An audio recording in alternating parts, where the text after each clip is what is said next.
ang talagang, ang talagang point persons, ang operator ni Cayetano ngayon, ang inaasahan niya na mag-i-execute ng kanyang mga plano, dito sa plano niya, nababanggain na ang lahat, pati Malacanang kakalabanin na. Hmm? Ang taga-execute niya niyan, dalawa, si Amy Marcos at si Marcoleta. Sa totoo lang, yan yung ano, yan yung inaasahan ngayon ni Cayetano na magiging point person niya. Parang yan yung kanyang taga-atake. Si Marcoleta at saka si Amy Marcos. Sumasawsaw niya din si Padilla pero wala naman niyang alam eh. Ang talagang makikigit-gitan, ang talagang gagamitin niya para kasi nga ang agenda ni Cayetano banggain na lahat eh. Banggain na lahat, labanan na lahat. Sino ngayon ang taga-execute niya? Kumbaga executor.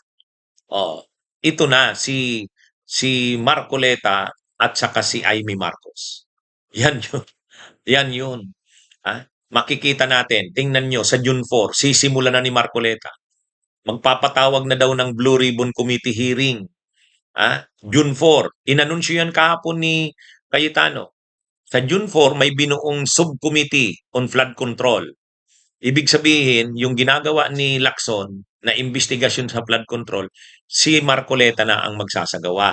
Magsisimula na yung investigasyon uli ni Marcoleta sa June 4. Siyempre, ang ipapatawag dyan, sila Mike Defensor, sila Chavit Singson, yung sila Baligod, o yun ang mga ipapatawag, yung Marines 18, yan yung mga ipapatawag dyan. O, tapos ipapatawag na naman diyan si Diskaya, 'yun. Tapos ano na diyan, ang mga ididiin siyempre diyan, si Romualdez, si Sandro Marcos hanggang sa Pangulo. Iko-connect na nila 'yan sa Pangulo ng Pilipinas. Sigurado 'yan. Ah, kung hindi man itong lalo na si Sandro Marcos, anak ng Pangulo, tutuduhan na nila 'yan. Yan yung ito namang si Amy Marcos, kapatid ng Pangulo, talagang mag-ano na rin, magpapagamit na rin ng todo. Magpapartner yang mga yan, si Marcoleta, si Amy Marcos. Talagang mga kabunyog, ang makikita natin sa susunod na mga araw, tudo-tudong banggaan na talaga to sa politika. Kaya nga makakalungkot eh. Nakakalungkot ang mangyayari sa susunod na mga araw. Oh. Pero yan ang liderato ni Cayetano. At ang kanyang magiging mga taga-atake, ang kanyang attack dogs ay itong sila Amy Marcos at Marcoleta. Umaatake rin si Padilla pero wala namang saysay. Hindi makagalaw sila Joel Villanueva, hindi makagalaw sila Chis Escudero, hindi makagalaw si Jingo Estrada kasi may mga kaso eh. So ang gagalaw ngayon itong sila Marcoleta at Amy Marcos. Pero siyempre ang magda-direct ng lahat ng 'yan si Cayetano. Si Cayetano. Ah, kaya ano na ito mga kabunyog, kumbaga naghahanda sila sa pukpukan, banggaan.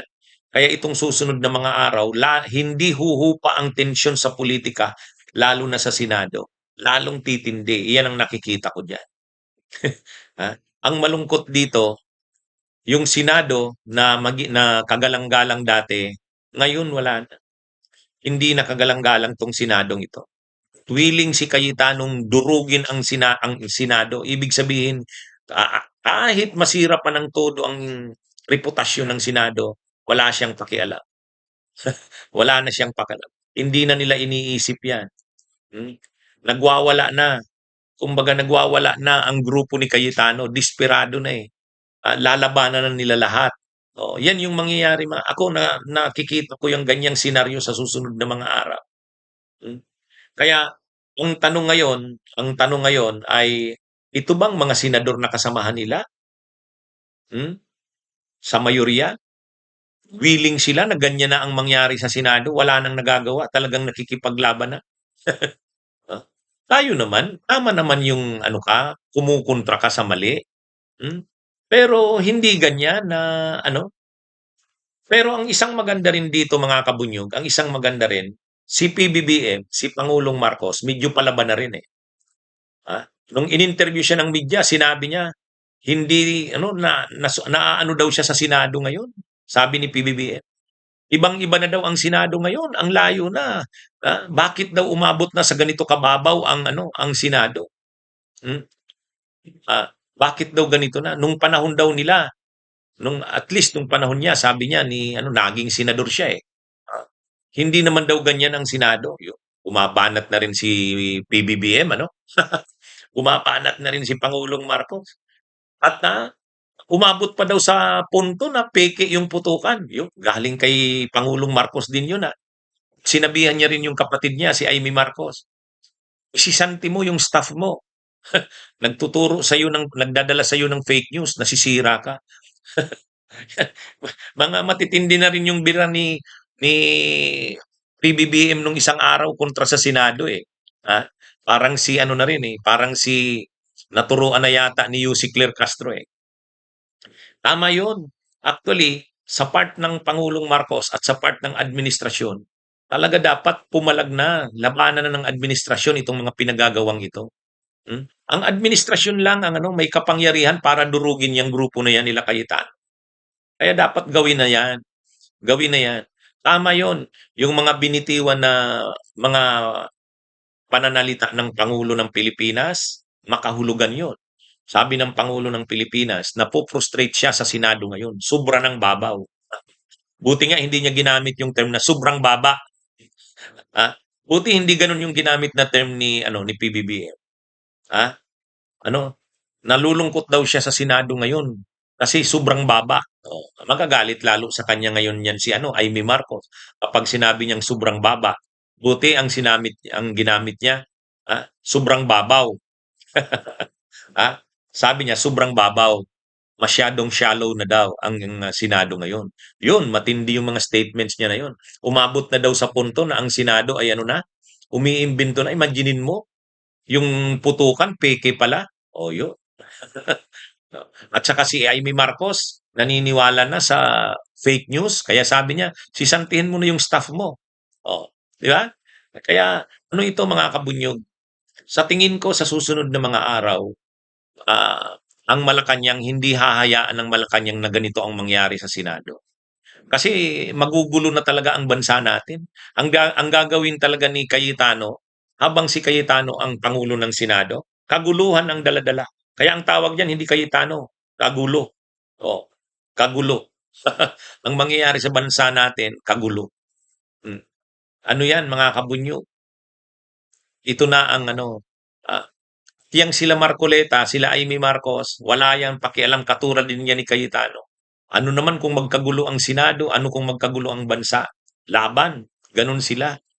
Ay ang malungkot ngayon dahil ang kailangan ngayon ng taong bayan ay matugunan ang problema ng bayan. Pero dinadala nila Cayetano sa mga kaguluhan. Yan mga kabunyog ang salamat na lang at si Pangulong Marcos, ang sabi niya, nalulungkot siya sa nangyayaring ito. So ibig sabihin, gagawa din ng hakbang ang administrasyon niyan. Gagawa rin niya ng hakbang.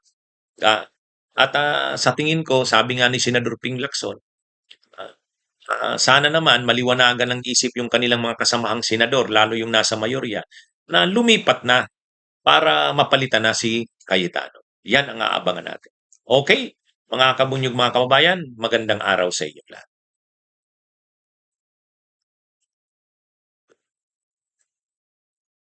Bunyog, bunyog, halikan na kasama ka.